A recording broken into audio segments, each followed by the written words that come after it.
Good morning. It's good to see you back. We are beginning chapter 4 of the book of Ruth. I'm excited that you're joining me.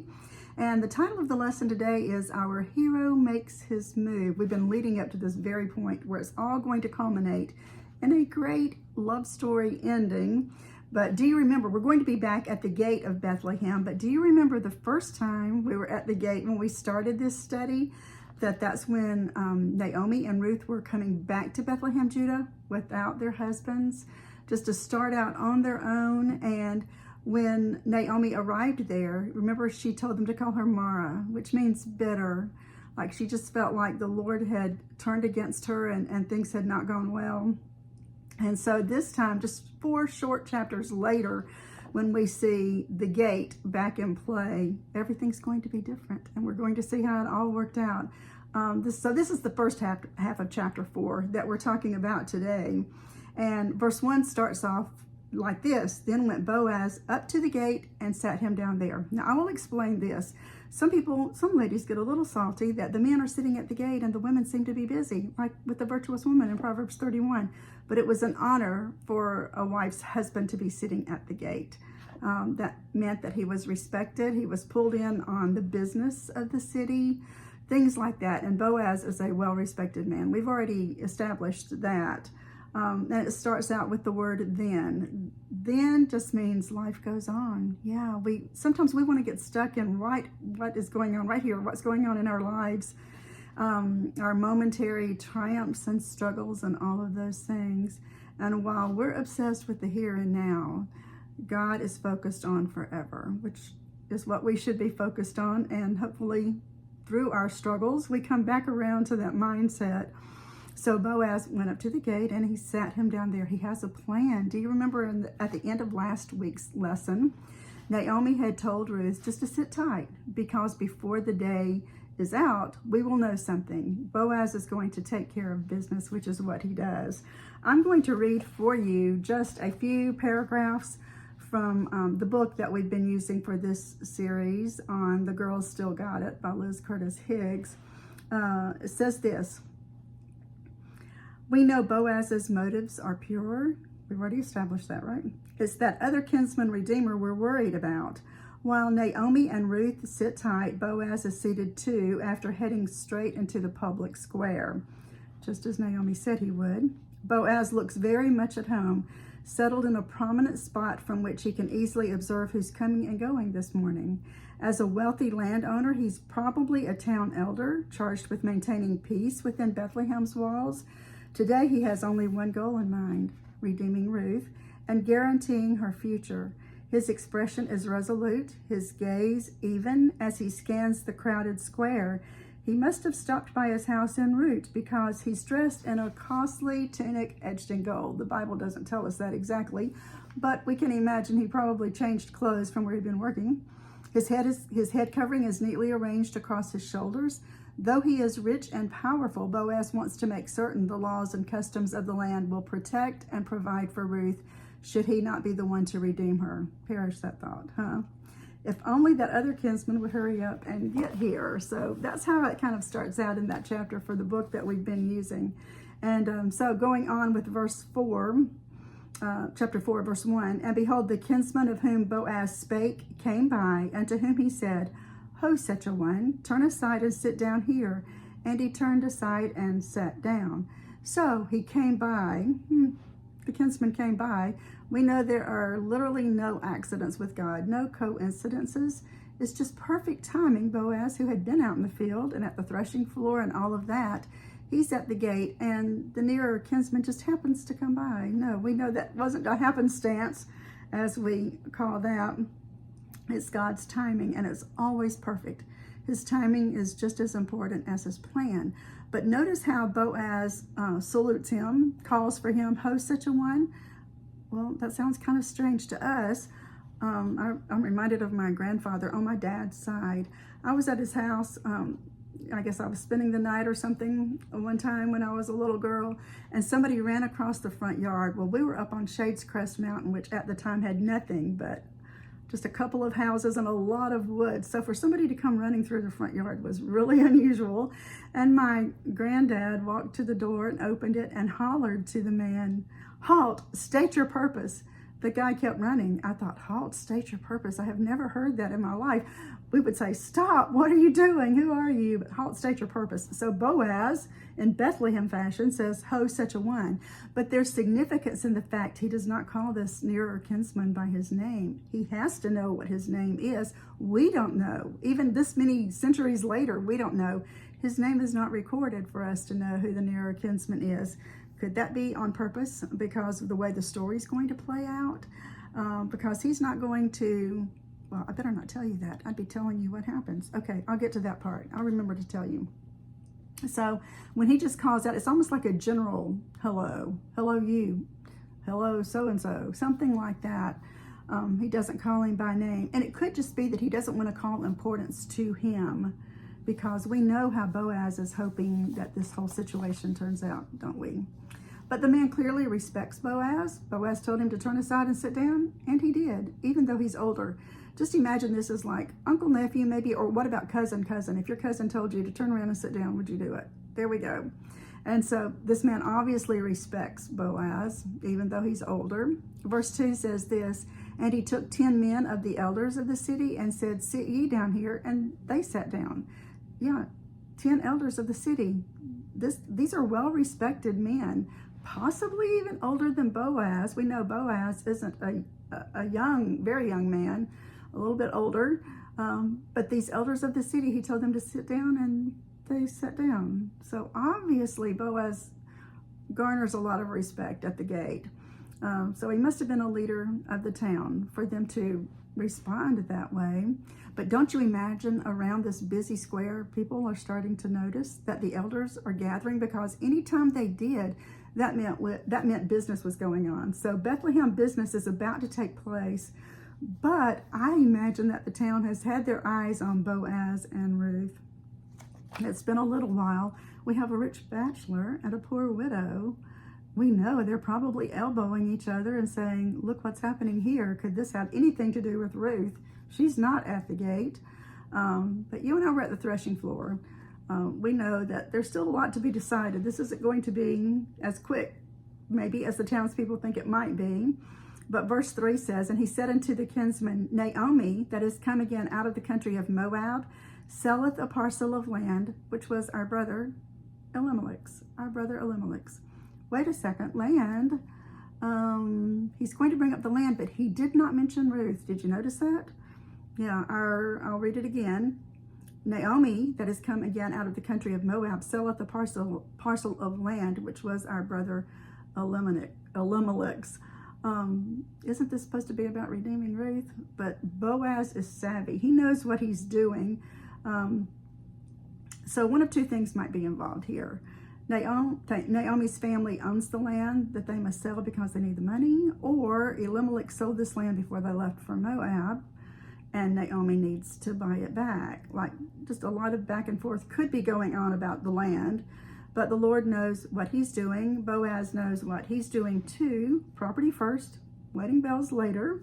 And in verse 4 it says, "And I thought to advertise thee, saying, Buy it before the inhabitants and before the elders of my people. If thou wilt redeem it, redeem it." So all he has offered is the land, but he's doing it at the public square. He wants an immediate answer, and he wants the nearer kinsman to have to make a quick decision. I don't know if you're like our family, but I remember when we were growing up, my dad always said, if you want the answer right now, the answer is no, whatever it is. He wanted time to think about it. But anyway, Boaz is calling for an immediate answer. Very shrewd on his part to require the kinsman to do it in front of the public and the other elders. But I think this is interesting too. He says, buy it before the inhabitants and before the elders of my people. They're also the nearer kinsman's people, right? But Boaz refers to them as my people, not our people. Supposed to be related. The second part of verse 4 says, "But if thou wilt not redeem it, then tell me, that I may know." Boaz says this, "For there is none to redeem it beside thee, and I am after thee." It's kind of like first rights. He's going to give the nearer kinsman first rights. If you're not familiar with that term, I'll tell you how we use it in education. For example, I have my classroom. The other people around me, the other teachers, have their classroom. They have first rights. If I were to walk by their room and someone is misbehaving or whatever, I don't have the right to call them out if the teacher's in there. She has first rights to correct that however she wants to. Or if someone sees a child misbehaving, if the parent is there, the parent for sure has first rights. Now, if they're doing something that would be harmful and the parent is not around, of course we would step in and say, hey, let's check this out.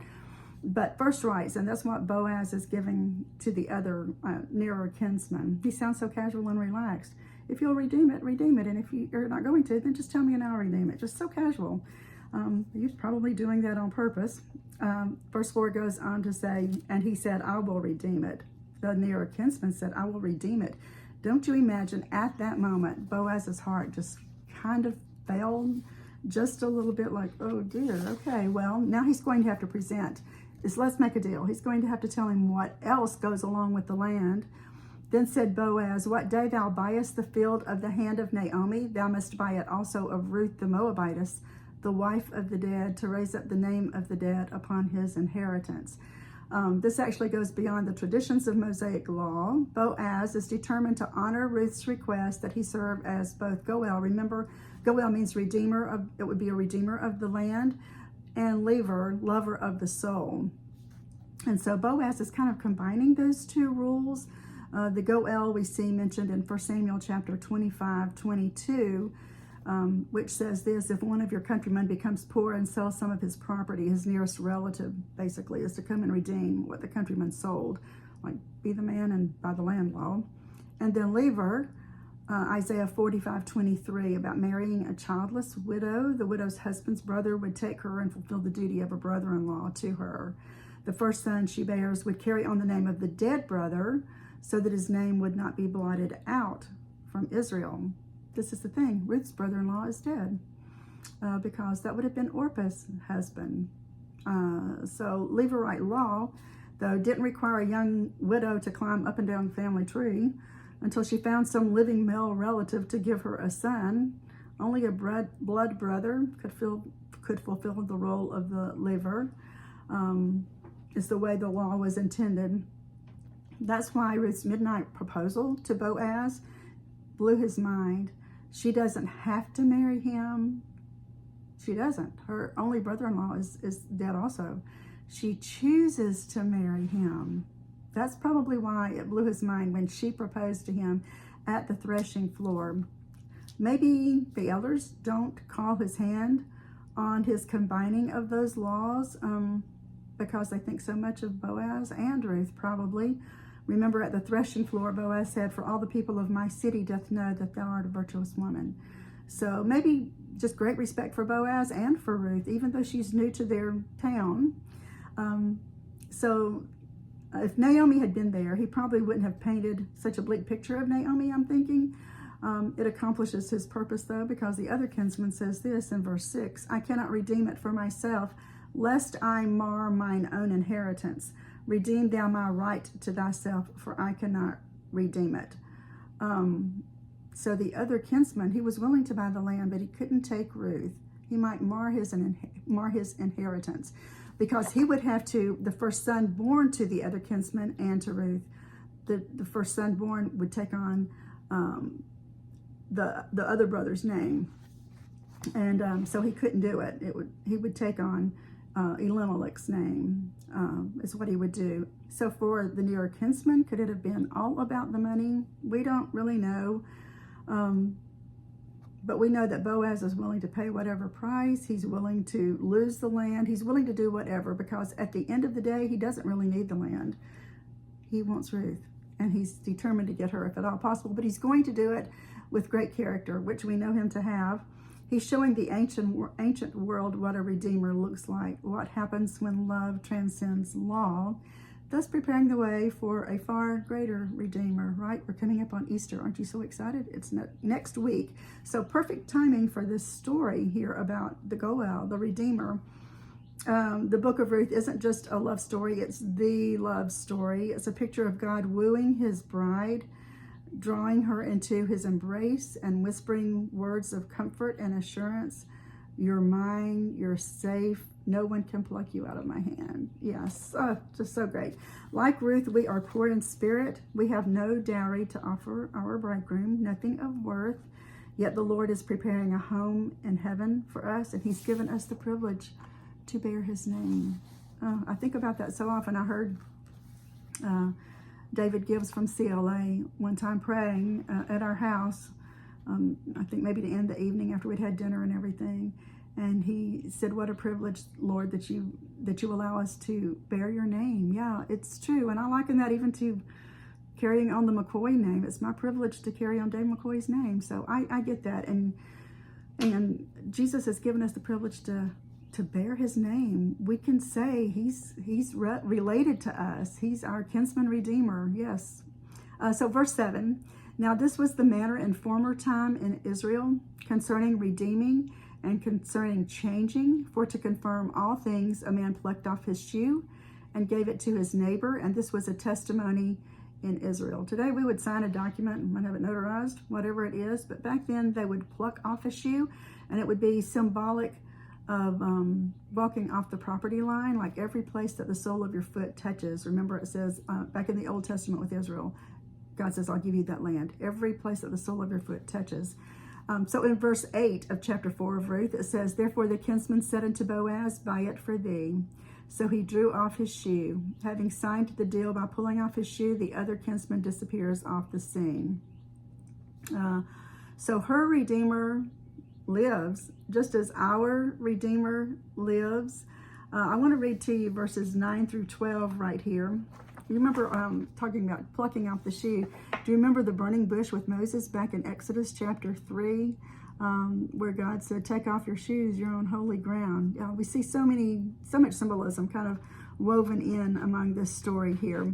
So verse 9 here in chapter 4 of Ruth says this, and Boaz said unto the elders and unto all the people, you are witnesses this day that I have bought all that was Elimelech's and all that was Chilion's and Mahlon's of the hand of Naomi. Moreover, Ruth the Moabitess, the wife of Mahlon, have I purchased to be my wife, to raise up the name of the dead upon his inheritance, that the name of the dead be not cut off from among his brethren, and from the gate of his place ye are witnesses this day. And all the people that were in the gate and the elders said, we are witnesses. The Lord make the woman that is come into thine house like Rachel and like Leah, which two did build the house of Israel, and do thou worthily in Ephratah, and be famous in Bethlehem, and let thy house be like the house of Pharez, whom Tamar bare unto Judah, of the seed which the Lord shall give thee of this young woman. So not only is Boaz going to get Ruth, the townspeople are giving them a great wedding gift because they're saying, may you have many children. We know the first one is going to have to carry on Elimelech's name. But Pharez, whom Tamar bare unto Judah, Jesus would come from that tribe of Judah, one of the 12 tribes. So many lessons and thoughts here and references we could run back to the Old Testament as things have unfolded up to this part right here. But anyway, it's our hero making his move. The deal has been done at this point in our lesson, in our series, because they've met at the gate, the official meeting place for business, and it's all been settled. And Boaz is going to walk away from there and get the girl. Yeah, she's still got it. That's the name of the series we've been studying. The girl's still got it. Vibrancy, value, worth, all of the things, just like we do as the bride of Christ as well. He's redeemed us. Yeah, and he's preparing a mansion for us. And he's going to spend the ceaseless ages of eternity showing us his kindness, according to Ephesians chapter 2. So many great lessons, but I hope this one has encouraged you for today. Next week, we will finish out chapter 4. We will also talk just a little bit about resurrection and what it means, because it's Easter weekend next week. Don't you just love it when everything starts coming to life? The sun's shining today, the grass is turning green, and will need to be cut soon. Yeah, the flowers are blooming. It's a great time of year, and every year it's a reminder of the resurrection, that we also will be resurrected. Our bodies will be resurrected. If we have left our bodies in the ground, some of us are going to go up without having to die. What do you think about that? Yeah, we'll be talking about all kinds of things next week. So I hope you'll join me. Let's have a word of prayer. Lord, we do thank you so much for this time together, just to glean from your word. We thank you for the privilege of having your word and of having these stories, and Lord, of all that it represents and what it means for us personally. I thank you for each lady who has taken time to listen to this series with me. I pray that you would use it to encourage them wherever they are in life, whatever their momentary struggles and triumphs are, Lord. Help them to help me to focus on eternity just as you were focused on eternity, Lord. Well, thank you for that. And bless our church services tomorrow. I pray that you would get all the glory. For it's in Jesus' name we pray these things. Amen. Thank you again. I hope to see you next week.